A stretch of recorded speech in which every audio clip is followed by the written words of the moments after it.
And a very good morning to you, Lagos, and thank you very much for joining us this morning. You're listening to the smoothest dial on Nigerian radio, Smooth 98.1.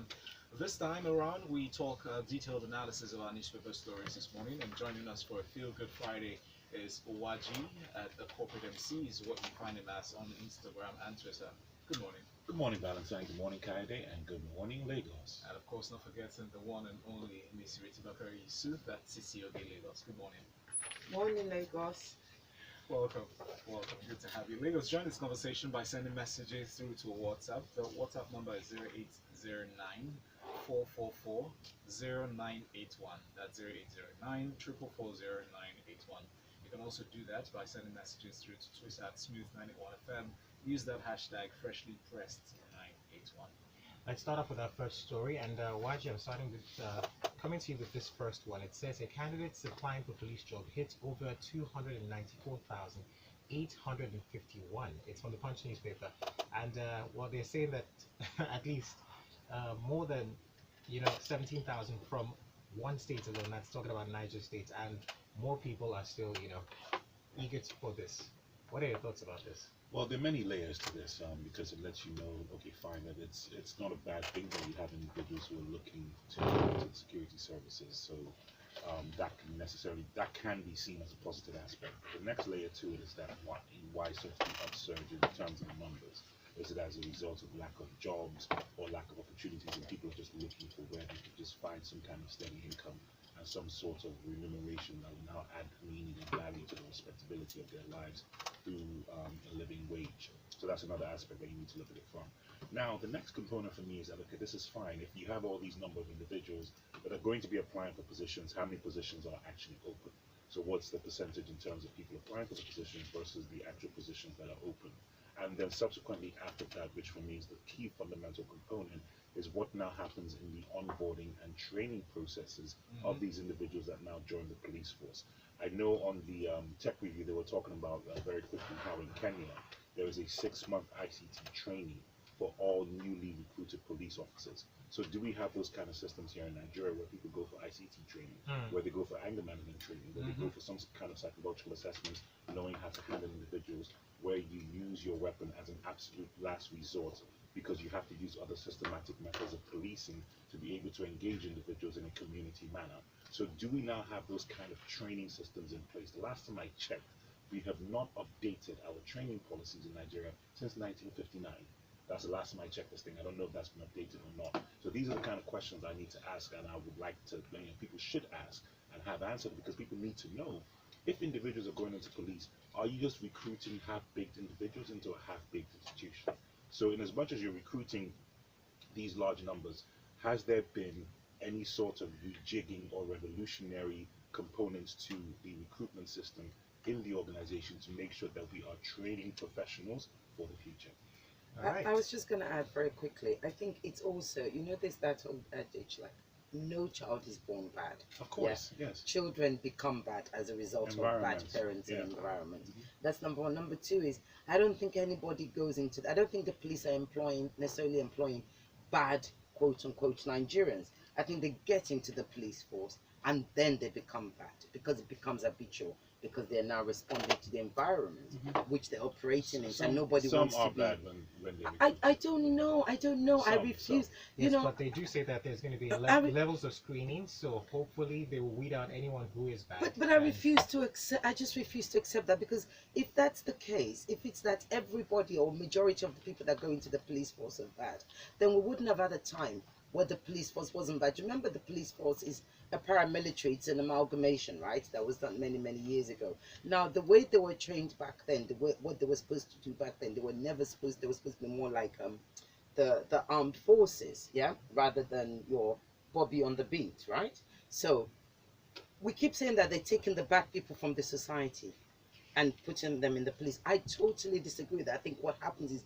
you employ, because you're talking about graduates to a certain extent, people who have, what's the minimum you have to get into the police force? Well, they didn't state that. Well, here, I think at the very least you need to have school certificate. Yeah, at the very least you need to have school certificate.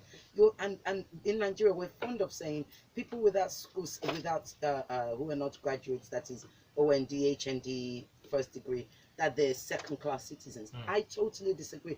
I think what happens is you, YJ, can go in there and you're a Okay, good Mr. person. Ireti. You're intending to do well. Thank you very much. When you for get that, there, Mr. Ireti. you're prevented from doing the good that you want to do.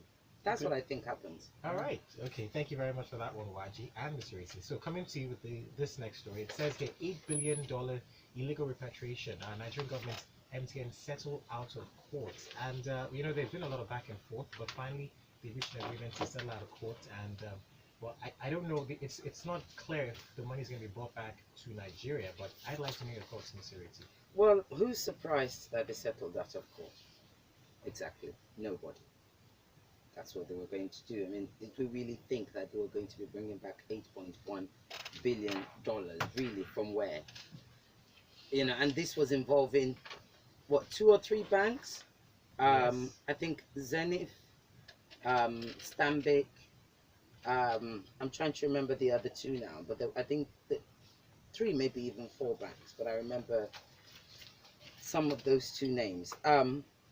Yes, they've settled that, of course. We don't know what they settled at. We don't know what the agreed figure is. And that's what Nigerians do. We always do make so much noise. The CBN will come in and do and suddenly here we go. It's Standard Chartered Bank, Stanbic IBTC, Diamond Bank. I beg your pardon, Zenith Bank is not part of it. This is them. So Zenith, do forgive But they're us saying before you that start sending in it's illegal to take that money out, and the No, but CBN that's is what they actually said. demanding Yeah, but that the money must be returned that's to the what. CBN here. No, stop it, Kayode. That was the original suit, and they're saying that they've now settled out of court. You're not going to. They're saying what that was what they were asking for, which we all knew was ridiculous what I'm in the saying first is place. that the CBN is saying that it's illegal, and they want the money back in their coffers. So if they've settled out of court, I mean, what then happens to the CBN's position here? Oh God, Kayode. That's the point. They have settled that CBN's position they've agreed, out of they've court. agreed They've on an agreed amount that it's less not than going to that, be 8.1 billion that's brought back into the country. It might just be whatever billion, and they'll sort it out. All right. Okay. Thank you very much for that, Ms. Ireti. Let's don't forget, Lagos. Get your messages in. Let's know your thoughts about these stories. We're sharing at 0809-444-0981. Coming to the next story. This one here to you, Nwaji. It says here, INEC concerning INEC, police NDLEA will scrutinize ad hoc staff for 2019 polls. It's from Thisday newspaper, and they're saying that the story says the Independent National Electoral Commission INEC on Thursday disclosed that the ad hoc staff would be used for the 2019 election. They will examine to ascertain whether they have criminal records with the police and the National Drug Law Enforcement Agency. Your thoughts, Major? Well, once again, INEC is getting in front of the stories with regards to the different policies they have in place for people who are going to be working during the elections. And once again, it's important that we go and read these things so that we can get a very good understanding. My only issue, Kayode, is that this is in January that we're now beginning to scrutinize who now works as an ad hoc individual during the elections. It's really, really, really tough. I would have loved for there to be a longer time period in between when they conducted this exercise and actually the elections, just to give yourself enough time to get the right kind of individual. But notwithstanding the other reason, this is where we are now, and this is what now has to be done. So they're talking about the individuals that now need to make sure that they don't have criminal records, that they also need to be people who are not going to sabotage any of the guidelines that INEC has put out, and they've made it very clear and indicated that anybody who does will be jailed and dismissed. So it's very, very important that we understand these things. And I keep saying these things even though people disagree with me. I do enjoy INEC coming out with these statements. There's something every week that you hear from INEC. I know So over the fresh last information. 3 months. It's their season now. Coming out. So it's important, whether or not you agree. Valentine, you and I talked about this earlier on, whether or not you agree with it. But I do appreciate the effort they're putting in to communicate what is going to happen, what the requirements are, and what the different steps that they're doing. So that way they can be held accountable if those things don't happen. So good job, INEC. Let's continue. Let's hope that this election happens without the necessary violence or illegalities that we've seen in the past. And let's just get it over and done with so everyone can carry on with their lives. All right, thank you very much for that. Well, let's move on to our next story. This story, still on INEC still. It comes from... No, not still in INEC. That's a story from Vanguard newspaper. From Vanguard, excuse me. This says, 1 dead, many injured as train derails in Lagos. This one comes to you, Ms. Ireti. Your thoughts about this? Yes. Oh, you look like you're being pushed around, sorry. Right. This is really sad. And one of the reasons why it's sad, not least because somebody's lost their lives, not least because many people have been injured, to which we have no count yet, but simply because it's a real accident.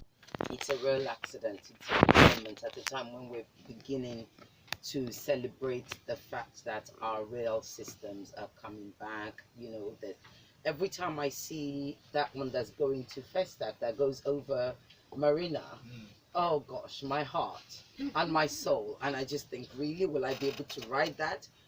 Not because I'm not happy that it's happening, but I'm thinking, these are my people that are building it with the Chinese. It's a dangerous combination, etc., etc. So this is really not good, both optically and emotionally. Excuse me, and practically, it's just not good. So the accident happened as a result of a derailment in a particular portion, apparently, that what did they say? They said, you know, that's bad. It's degraded. Thank you. That's degraded. Thank you, Kayode.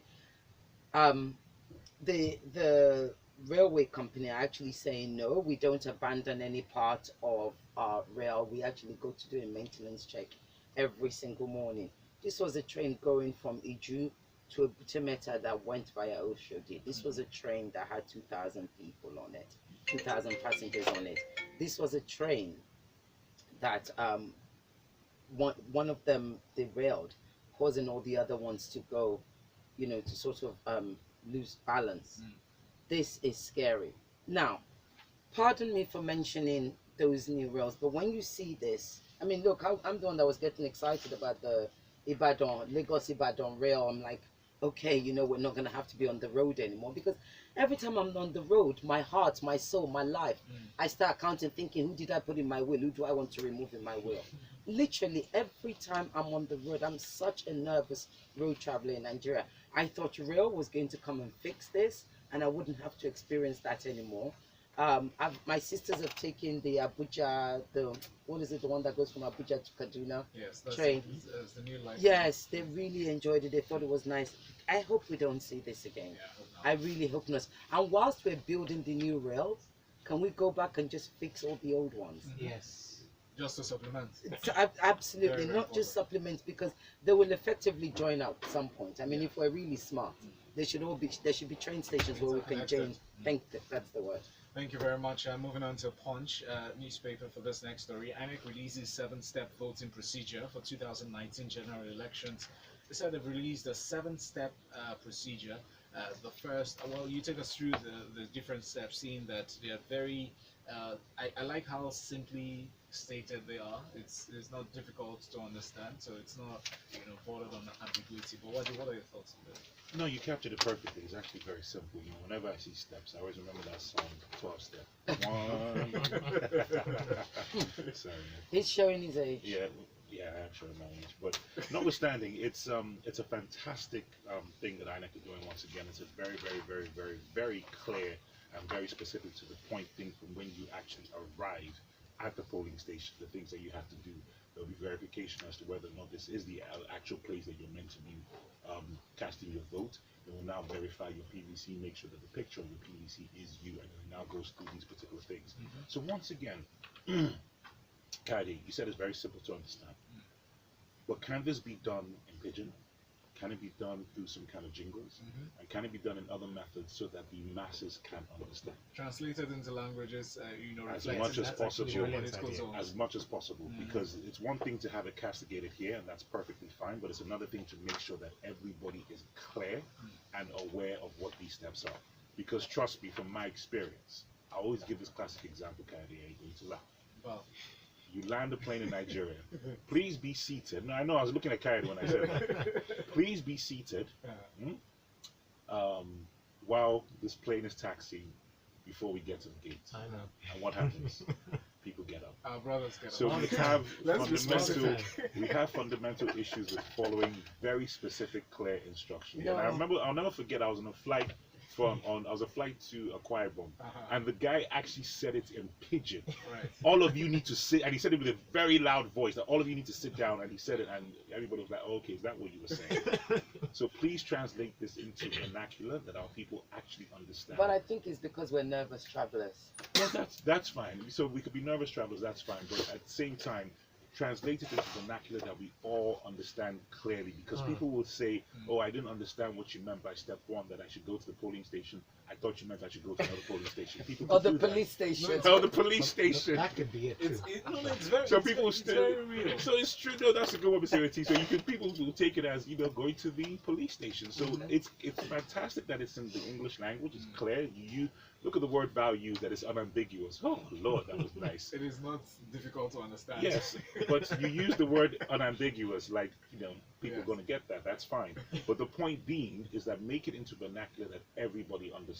That you remove any kind of ambiguity. And I would expect them to, produce radio jingles to Yes, explain this please. over and over Yes, again, I like you agree. said, in different languages. Yeah. Let's move on to this next story. For this, from Premium Times, Federal Executive Council approves new policy on public building maintenance, all pipelines contracts. So, Ms. Ireti, it seems, it doesn't seem, the government seems to be actually putting a lot of things in place this period, this time around. 2019 is looking pretty good. They said they've made this policy is the first time it's coming into fruition, and it's to look into maintenance of the buildings owned by the federal government and some other assets, and naming a few just to add to the list. Looking at the Mandela hydropower project as well as the replacement of damaged petroleum pipelines along the Escobos Lagos line at the cost of 3.7 billion for that particular instance. Well, take us through that and let us know your thoughts. Well, my thoughts of this are very, very excited, I have to say. Gosh, it's so long overdue, and I haven't said this for a long time, or at least I don't remember the last time I said it. Well done, BRF. Wow. Yes, well done. Look, simple things gladdens one's soul. Small things make for, big dreams. This is what we have been missing. We don't have a maintenance culture in Nigeria. That's somebody that's, the minister of three, as I call him, that the minister of three has, taken it upon himself to say, you know what, my job could literally be lessened, because one of the things I forget in Nigeria is, and this is going out to everybody that works, when you are a good worker, effectively you're supposed to make your boss look good. By making your boss look good, you make your boss redundant. Right? Because then he doesn't have to do so much if you're doing so good, right? Exactly. And this is it. If we have a good maintenance culture, literally it wouldn't have to be the minister of three. It could just be the minister of one, because we want him to just focus on power, right? Rather than anything else, right? True. It's true. But right now he's the minister of three. And in particular, because they're talking about public buildings, with the amount of buildings we've had that have collapsed. Hospitals, good God, do I need to tell anybody what our hospitals? How we don't have MRSA, as in how we do not have a plague of MRSA is shocking. I have to say, it's, but it's glory to God. Government buildings, simple things like, bathrooms, just, I could go on, even private sector buildings, even hotels. Look at, there was a hotel that was celebrated just a few years ago, begins with an I, no longer begins with an I. It was celebrated. I remember going there the first day they opened, and you looked at the tiles and you're like, really? They don't have a ruler? Really? And within 6 months, you can always take a bet when you go into any new hotels in Nigeria, right? You can always take a bet. I give it 6 months. Somebody's like, no, I give it a year, because it looks like, they brought in different Indians to different Chinese to come and fix this one, and after a while, give it 6 months to a year, they're all falling apart and the center can't hold it together. This maintenance culture is the practice that we need to get into. And he's stating it very clear. And here's what he said. So I can very quickly say, we have never developed this type of maintenance economy, which we are creating today. With what we have done now, we have started a national pilot plan for inventory of our national assets and a maintenance procurement manual, which will be made available to all the ministries, departments, and agencies of government nationwide. It gives us an assessment of the conditions and value. Then it gives us a maintenance framework about what needs to be done after assessment. Then a maintenance procurement manual. Gosh, bless you, BRF. Yes. Bless you, Babatunde Fashola. And I Bless especially you. love how they decided to distribute equally to 6 geopolitical zones the 100 Absolutely. billion naira for the road construction projects. They said, just for the need of mentioning them, 6 roads will be constructed in the north central, 5 in the northeast, 4 in the northwest, another 4 in the southeast, 6 in the south south, and 3 in the southwest. Absolutely, but like what you said earlier, you need to translate. I'm not, and it's we can laugh, but we need to have these books in Pidgin, Yes. Yoruba, So everybody Igbo, gets to understand what the yes, government is doing in the vernaculars, yes, and hold their leaders so they accountable. don't think it's supposed to be the Bible or the equivalent of the Bible. All right, so let's move on to this next story here. This one is related to some other milestone that the federal government is putting down. So federal government mobilizes road construction or road contractors with 100 billion Sukuk bond from New Telegraph, and that's related to the story that we just treated. So Mr. Ireti will very quickly skip that and go to this next story. Now, foreign airlines earned $1.7 billion from ticket sales in 2018. Nwaji, I'll come to you with this one. They said foreign airlines sold that much in just 1 year alone last year. It seems like a lot of Nigerians are patronizing foreign airlines over the local airlines. Local airlines themselves recorded their own, returns in lump sum. But take us through this story. Well, it just basically gives you a breakdown of how much foreign airlines, that's the accumulation of non-Nigerian airlines, and how much they earned in this particular region in 2018. And a huge part of it was the upsurge that happened in the latter part of the year, where you had about $900 million generated, especially towards the Christmas season, where people were doing a lot of traveling. The article also goes on to further indicate that the reasons why these costs are so much higher than you have across West Africa is primarily because of the actual transferred costs that you have in Nigeria because of lack of infrastructure, because sometimes planes have to go to Ghana to refuel, and also the fact that our government heavily taxes these airlines and don't necessarily make this environment favorable for them to operate in.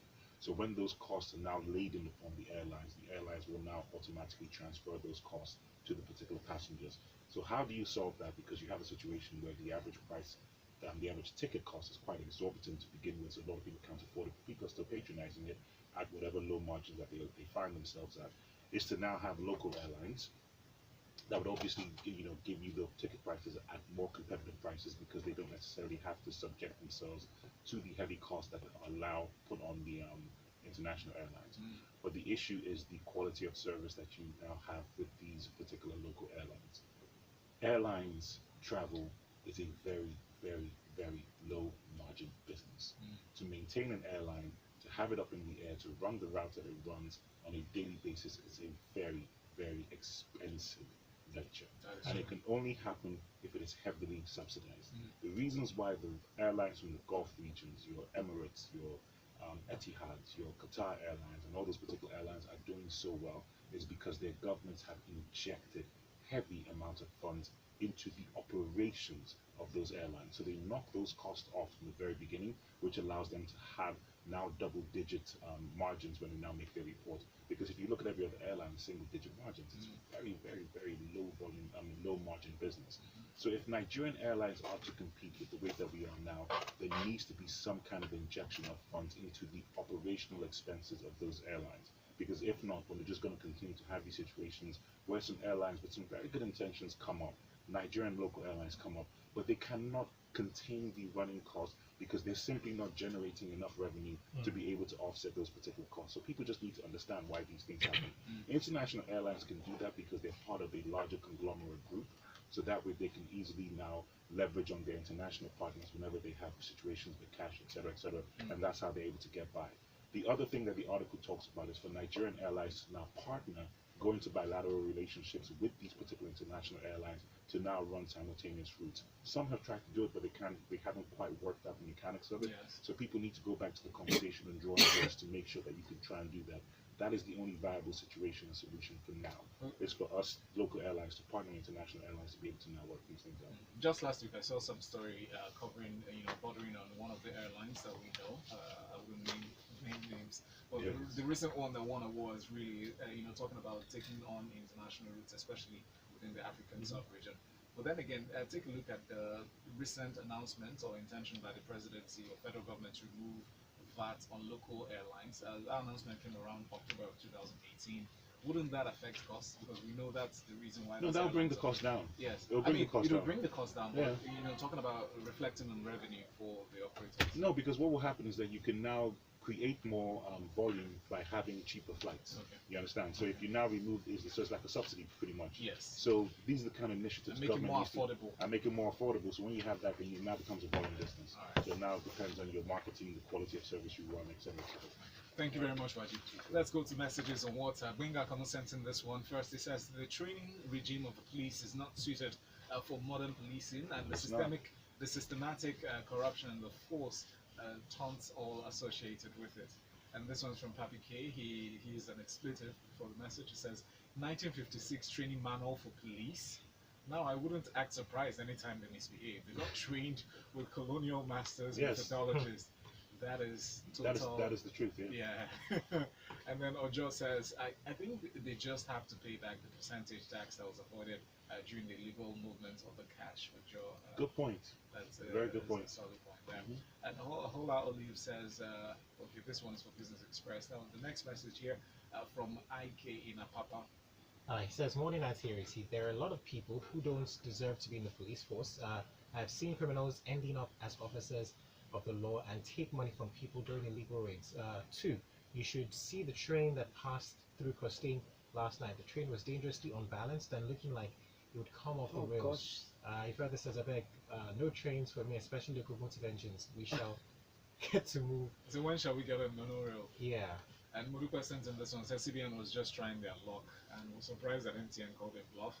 They had absolutely no basis for the accusation in the first place, and jumped the gun when they started finding the banks presumptuously settled out of court. Simply means they've given up. MTN will not pay anything, and the banks will be That's your compensated, point. he said. That's not true that they didn't have the basis. It was written there. That Yes, it was very clear. it was very clear. Even our finance heads in Smooth FM actually went through it. You know, they did have a point. Maybe you need The- to explain what settle out of court means. Yeah, settling out of court means they've agreed. Somebody has That's agreed it. fault. They have agreed amicably. So Yes. we're saying we don't have 8.1 billion. But can you We may accept just this one? actually have, you know, Mhm. 2 billion, and maybe the other extra 1 billion can go to YG on the side. Half a billion can go to Valentine on the That's left. not allowed, but yes, You know, I that's kind one. Nobody will talk about it again, as they do, All right, let's brother move- to brother. let's move That's on. what it means, young lady or man. All whoever right, so that there's is. this other message from Faith on WhatsApp. Faith says, please tell your guests to stop calling indigenous languages and pidgin vernacular. Vernacular is a derogatory word. No, Before it you get- isn't. Excuse me. Since It's part, not which a part of derogatory word. That's Una why. need That's to why go we back need. to school. No, that's why we need these things broken down because of what you just What said. you just said. What you talking about, Willis? That's a vernacular. What you talking about, Willis? I had to read it. I had to. All right, let's move on now. It says, sentence message. It says, they don't have rule and Tisha. Bengals says, federal government mobilizes contractors with 100 billion Sukuk fund. Call this vote buying again, and I'll tell you that I love this type of vote buying. Thank Lagos, you. thank you very much for your messages. Unfortunately, we couldn't take every one of them, but we would have time to read them right after the show. But just keep it on.